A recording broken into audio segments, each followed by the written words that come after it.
Hey, what is up guys? It's Stan here back with another video. In this one, I want to address a misconception or a phenomenon that I've been seeing creep up on the internet every so often about nickel water blocks and corrosion. And I want to talk about my experience and hopefully we can replicate what I'm talking about here. We'll have to see how that goes. But without further ado, let's get into it.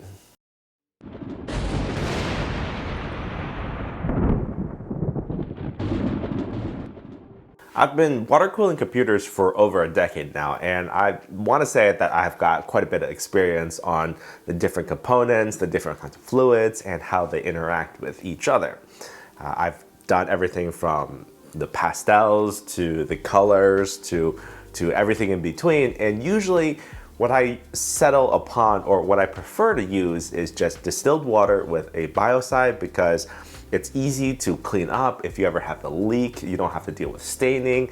It's just easy to use, and especially for a system that I use 24/7, that's usually what I end up doing because it's just low maintenance and you just need to top up the water every so often, every 4 or 5 months, or change out the water every year and it's ready to go. So, and it's not so much of a show system, that's kind of the method that I prefer. Now, I have seen a phenomenon with using distilled water and biocide over the years is that the nickel kind of gets a little bit discolored. You get that orange color on it, and that's kind of usually why I use full cover blocks without the acrylics, so everything's covered up and all my tubes and everything are all solid tubes. So again, example here is that I have full nickel blocks, so it's not the acrylic stuff, and I have glass and everything, and then I got stainless steel tubing so that everything is all covered up. Now the water is completely clear, but if you actually look at the blocks themselves, the blocks are a little bit stained with that orange coating. And a perfect example of this is that if you recall, or if you haven't seen the video, but I had a 6900 XT, the Liquid Devil, which has a really nice acrylic design, and you kind of see the nickel underneath. And that computer, when it sat around for a week or so, developed a kind of copper looking corrosion, something going on. But the water was clear and the rest of the system was clean except for the nickel block. And then I also had the exact same issue with the 3090 Founders Edition block, and I ended up disassembling it and cleaning it, and it cleaned up really well, but still there was that corrosion, if you will. And online I have seen examples of this. In fact, there is a Reddit post right now on a water cooling subreddit that is talking about, hey, over this week, why has the picture changed from this to this? Extra orange corrosion. And down in the comments, you could see there's comments about, oh my God, it's EK's poor nickel plating, or the nickel plating is too thin, or it's poor quality control. And I want to say it's none of those, because I have a very strong feeling that it's due to the additives or the fluids that we're using. And a little bit more specifically, it's usually the people who use distilled water and a biocide that is ending up having this kind of issue. The biocide that I prefer to use, or I've been using for years now, is the Mayhem's Extreme. This is a copper 2 sulfate solution. So it's kind of the blue liquid that you put a couple drops in, or a drop in every liter of water, distilled water, and it just kills everything. So it's not a growth, or it's not a algae issue, it's something else. And my theory is that the copper sulfate plus nickel is reacting and giving you something like nickel sulfate with copper distilling out or depositing out on the surface. And the copper, we all know copper is orange. That is what you're seeing, is the reaction, the substitution reaction, and giving you that copper look. What I've got here today is this biocide, got some distilled water, and I've got a couple strips of pure nickel. This is something I picked up on Amazon. It's a 99.6% pure nickel, strips of nickel, and we'll just be putting some nickel with this solution in here and giving it a few days to see what happens. At least that was the plan until physics and chemistry decided to fail on me. And it's actually been a week since filming that first part of this video, and I've had this piece of nickel sitting in this blue liquid for this entire time. I've even went ahead and put it on a water bath to try to heat it up. Could not get any reaction. I don't know if it's the metal, the nickel is not pure nickel, or I just don't know. But what I do know and what I can provide you is some pictures of what should have happened. If you Google nickel plus copper sulfate reaction, you're gonna find all sorts of pictures of the rust or the oxidation of the nickel by the copper, developing lumpy chunks of copper on that nickel being oxidized. And that's kind of what you see in the water blocks, in the acrylic water blocks, this orange coating of copper on the nickel. Now, since this video didn't actually go as I planned here, I'm gonna change gears here, and we're gonna be taking a look at the inside of this full nickel water block. This is a EK Velocity water block that's been in my system for over 2 years, almost 3 years now. And this is a Threadripper water block, so that's why it's so big. But as you can see, my preference here is the full cover water block, so you can't actually see the inside. I do know that the inside of this is either corroded or blocked off, or something's going on inside, because the flow rate has dramatically decreased over time. And when I threw in the new AM4 water block into that system at the same pump speed, I had significantly more flow rate. So it'll be kind of interesting to see inside, and we'll take a look and see if we can get this all cleaned up. All right, so this is the top part, right?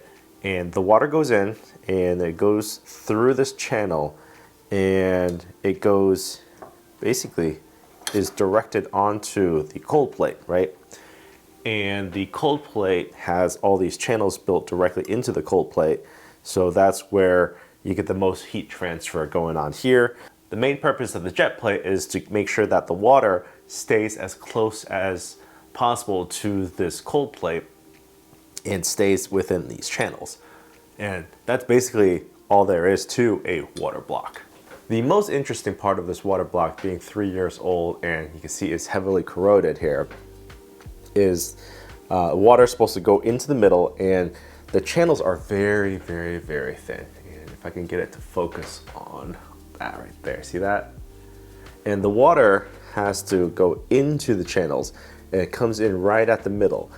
And you can see the middle has a lot of buildup. This buildup is, I want to say, a little bit of dust, a little bit of crusted material, solids, along with some corrosion buildup. Oh, you know what? Some of this, I bet you, is actually crystalline or glass. See that? There's a little bit of glass shards on this thing. That right there. I ran glass tubing, and I've had some glass tubing shatter. And you can imagine this water block is a really good filter, strainer for these glass shards. That's some of the stuff that you're seeing right here. This right here, this is I don't know, is this just copper tarnish? Yeah, no, this is really interesting. It looks to me like if I give this a good scrub, I could probably save this water block if I really wanted to. This jet plate should be removed. Yeah, it's removable. Check this out. So the water comes in, right, and is spread throughout this jet plate. But what is most apparent to me is this buildup here. See all of that? That is, since this is a big chunk of nickel, right? This rust is what we're talking about here. If you had a plexi water block, then you would see all of this and it would look really bad. That's not what you want. You know what? I'm actually gonna go ahead and clean this up off camera and see what I can do, and then I'll meet you guys back and we'll go into the conclusion. All right, guys, I've got to apologize. I know this video is so far away from what I originally planned on doing here. And I did say that I would be cleaning this, so I did clean the cold plate, but I've decided that it's just not worth cleaning. You can see the cleaning did actually pretty good. I was able to get all these channels freed up, but you can see the nickel on the cold plate is very much damaged. It's not because of the cleaning, but it's not because of poor nickel plating quality. It's just the nickel got eaten away, and you can see the bare copper below, and it's just the oxidation. It just ate through everything. So the cold plate is like this.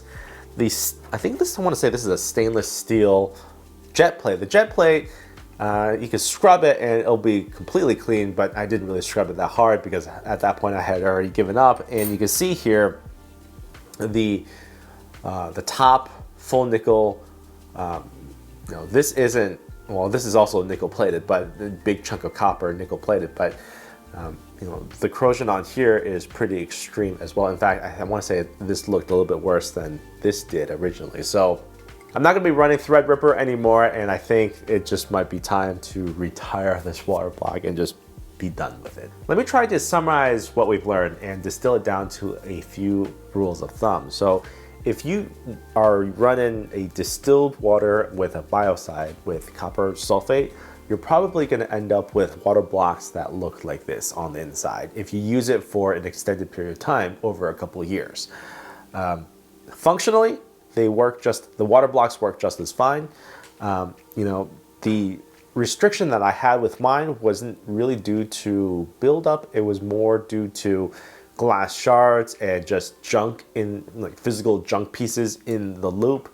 And this became a really good strainer over the years. But even after 3 years, the performance of the water block was still decently good. And I wouldn't call the restriction all that big of an issue, especially for a water loop that is so old. Now, if you are using acrylic or those see-through water blocks, then clearly you don't want to be seeing this on the inside. So you would probably be better to use a premix fluid that EK sells or the other manufacturer sells. A lot of those fluids are glycol based or with additives and corrosion inhibitors added to the fluid so that the inside doesn't actually end up looking like this. Personally, I have not used many of those premix fluids because, again, I have so much water volume in my water loops that I end up using distilled water and biocide. And again, I'll continue to use distilled water and biocide because I have not had that many issues, and I can certainly live with water blocks looking like this on the inside because, again, out of sight, out of mind, I'm completely fine with it. But again, if you are concerned, I think EK makes a cryo fuel that's clear. That's also pretty good according to reviews. Again, I have not seen that many complaints about those liquids with water blocks, so that's probably a pretty safe way to go. One thing I will stay away from is the silver kill coil with distilled water. I found that the silver kind of break down over time, and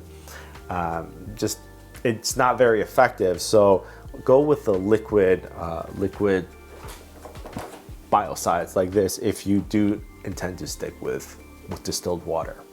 So hopefully you guys learned something today. I certainly did, and it was pretty interesting to see what the inside of this water block looked like.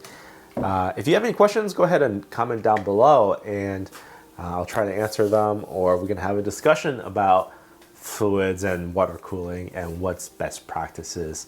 Certainly everyone has their own very strong opinions about this stuff, so have at it in the comments down below.